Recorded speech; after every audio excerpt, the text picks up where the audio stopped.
Hi, I'm Stephanie Lindo, as Dr. Longano just said, and today I'm going to be talking about activist journalists and battling a complex relationship between the two. So I'm going to start off this presentation with a video that I think just shows the tension that is in the relationship between activists and journalists.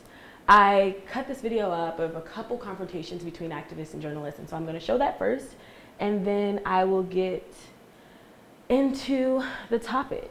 There is some harsh language in this video because people are upset, and when people are upset, they say some foul things sometimes. So just be prepared for that. Not real news. All we're doing is putting a microphone in citizen space. Oh, really? So you're saying me putting a microphone in people's space to talk is smearing them? No, you don't follow our channel. Come here, sir. Come here, sir. Come here. I'm offering you a shot about 50 yards over there. We don't know by who. Why are you here? Because I serve a purpose, sir. I serve a purpose. My father serves a purpose. My brother serves a purpose. So that's story. Don't walk away once we start talking. That's the problem with that talking history. Because you want to report that we're thugs and we're breaking security. You got to see me protecting you from all these black folks. We're the ones that need protection. Report for us. You're working for Fox News. Adam Jackson just literally. I'm offering you a chance to talk. See, you're smearing yourself. Here we go. You can, in some way, get a form or something to promise to not cut any of what I say, have the full. You can go to Alex Jones channel on YouTube and see your videos in entirety. A liar! Here, because guess what? Whether I'm here, I'm in school, I'm in my car, you said, okay, a man got shot over here, right? So you basically said, why would I put myself in dangerous way? Right. Oh, so guess what? I could be at work, at school, in my car, I can still get shot by the police. I can get shot anywhere. Do you think You're not afraid. Hey, it's over here. But listen, a black man can raise his voice. A black man can raise his voice. And you don't have to be intimidated. Because I want you and Fox News to get out of Baltimore City. Because you're not here reporting about the boarded up homes and the homeless people under MLK. You're not reporting about the poverty levels up and down North Avenue. 2 years ago, when the 300-man march, we marched from the top of to Milton and North, to Milton and North, you weren't here. But you're here for the black riots that happened. You're not here for the death of Freddie Gray. You're here for the story. So after watching these videos, you may wonder, what can we do about this problem? And so that's why I decided to do this presentation, because I want to answer that question. So I'm going to start off with what are the main issues that citizens and activists are having with journalists. There's a lack of trust, there's a lack of coverage, and there's a lack of empathy. So activists feel like they can't trust journalists. As you can see in some of those videos, he outright called him a liar. He doesn't believe that what he says will be shown and shared in the right light. And that's something as journalists that we have to combat. They don't feel like all of their stories are covered. A lot of times activists feel like they're a meal ticket, or you're just here for this big story and then you're gonna go away and move on with your life while we're still having this struggle. And so that is another big issue, as Kwame Rose, the guy in the last part of the clip, was saying. You weren't here when you're not covering homelessness, you're not covering our protests, you're not covering anything but the violence. You're not even here to mourn the death of one of our friends and family members. And last, that also shows the lack of empathy. When you're coming just because it's a big story, a lot of times people feel less like humans and more like an interesting topic. And no one wants to feel like that. So how do we bridge the gap? So as journalists, we're supposed to be truth tellers. We're supposed to actively support our communities and love them. We're supposed to be sharing what's going on, the hard news, the easy news, the good stuff, and the bad stuff. We're supposed to be breaking these stories. So how is there such a big gap, and how do we bridge it? Well, I've talked to a couple activists in the Orange County, LA area, and these were their main tips. And so I'm gonna break into these things during the presentation. But you have to gain the trust of the community. build relationships with the community and activists in that community, balance a healthy relationship with police and with the community, which sometimes is hard when activists are protesting against police. You want to tell the whole truth, but you don't want to lose your working relationship with police officers by sometimes what seems like outing them. And don't forget the humanity of the protesters. This is their lives. This is what they do every day. This is what they go home to. This is what they're working against on a daily basis. So don't forget that they're humans just like you are. So the first way you can bridge this gap is recognizing the bias you come to the table with. A lot of times when you're writing a story or you're opening up about something, you're not realizing that there are already things in your mind that may even distance you from activists, distance you from police officers. So how do you bridge the gap and realize your biases? So these are some questions you may want to ask yourself. What were you taught about protesters growing up? Were you taught that they're all people who need to get a job? Were you taught that protesters are always right? Were you taught to never cross the picket line? What were you taught about protesting and protesters? Do you believe that we're a post-racial society? When you're dealing with some organizations who are fighting against that thought that America is no longer racist, but you believe that America is no longer racist, that may be a tension there that you need to address within yourself. Do you perceive police statements as fact? A lot of times we're taught that what's on the report is what happened. And so when you're dealing with organizations or people who don't believe or trust the police, you may have to realize that divide that you're already coming to the table with by assuming that what the police are saying is right. And do you perceive activist statements as fact?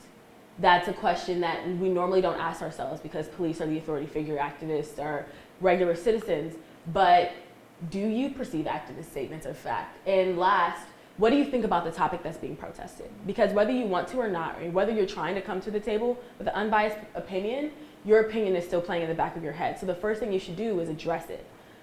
What do I think about this? And now how can I intentionally make sure I'm leaving that out as I write and as I interview? How do you gain the community's trust? Now, in every activist I talk to and organizational meeting I've been to, there's a huge lack of trust to the point where I went to one event where the mothers of the movement, which are people like Tamir Rice's mom, Cesar Cruz's mom, who was a man killed in Anaheim, these mothers were talking about their stories and only one journalist was allowed at that meeting because the mother of Tamir Rice specifically asked for no journalists to be there. So how do you gain the trust so you can hear these stories and be a part of these events? Do your research. So this is Teresa Smith. She's an activist in Orange County. This is her son that was killed by police at the age of 35. After 5 Anaheim police officers shot her son, she began to protest every day and ended up starting the Law Enforcement Accountability Network. So I had the pleasure of getting lunch with her last week, and we got to touch base, and I brought up this presentation. I was like, what are some of the main ways that have bridged your gap between the one journalist that you allowed at that meeting? And she said one of the things, and one of the reasons why she trusts the OC Weekly is because the reporters that she talks to always do their research. She had a lot of other things, but one of her main key points was he does his research. So even if there's a story that doesn't put her organization or her thoughts in a good light, it's well researched. So she trusts what he's saying and she doesn't hold it against him. So doing your research a lot of times can take a lot more time, but this reporter was the only one allowed at the event because she trusts him. So a lot of times it plays out in the end because OC Weekly were the only people who got this story about Tamir Rice's mom being in town and being able to share her story. And so that's really important. One way you can do your research and also build bridges between the community and reporters is by learning the community's history. So this is something that can be a little time consuming, but it's a lot easier to do than you may think. So this can include meeting with local activists and taking them out to coffee, or saying, hey, I want to get to know you and what your organization stands for. Looking it up on the internet. A lot of times you can Google the activist networks in the area and learn a lot about what they stand for. So when it's time to cover a story, you're already familiar with what they're standing for, and you may have even met them before. Even if you don't agree with what they're standing for or fighting for, it's important to at least know what they're doing in the community. especially if you're unaware of systemic racism or the effects the community of color may have. This can bridge the divide because you're already coming to the table with these facts, or at least a little bit of a common ground. Next is practice integrity. I think this comes a lot with do your research, but be okay with a less powerful story if it can help the community trust you. So that I'm not saying lie on their behalf or do anything of that sort. Of course, I'm talking about integrity here. But if something's off the record, make sure it's off the record. If someone says something, don't take that quote out of context. A lot of times that's one of the biggest fear of activists and community organizers is that what they're going to say is going to be taken out of context. It's going to be used to weaken their argument.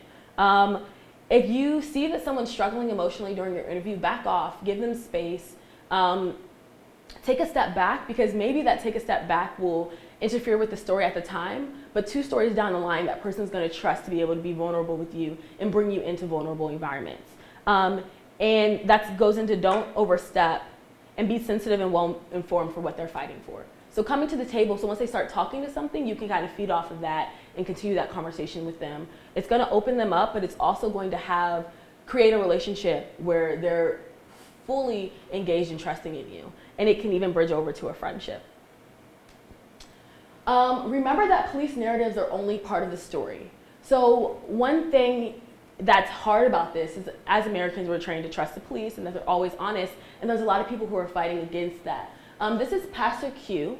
He's a pastor on Skid Row, a local activist who is fighting for everything from raising the minimum wage to Black Lives Matter. He's even come to our campus a couple times. He's been on TBN. He's an awesome person, and when I talked to him about this presentation, his main thing was remembering that the narratives are only one part of the story. Journalists help shape the public opinions. So when journalists are only show one perspective as fact and the other as half-truths of unsupported claims, it takes the public perspective of what the activists are doing. So I know that's hard mentally, even for me, to say maybe what is being said isn't always truthful, or maybe there's another side to this story. So remember that the police narratives are only one part of this story.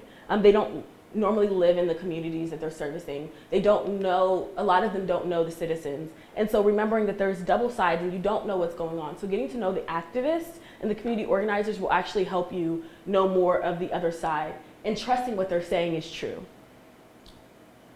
Balance. This also plays off of that. So remember that in recent history, in a lot of cases, from the Standing Rock protests to things now, police will recant a story after evidence of what they're saying being false coming out. So police tried to say they didn't use water cannons on the water protectors in North Dakota. After video released that actually happened, they had to recant that story.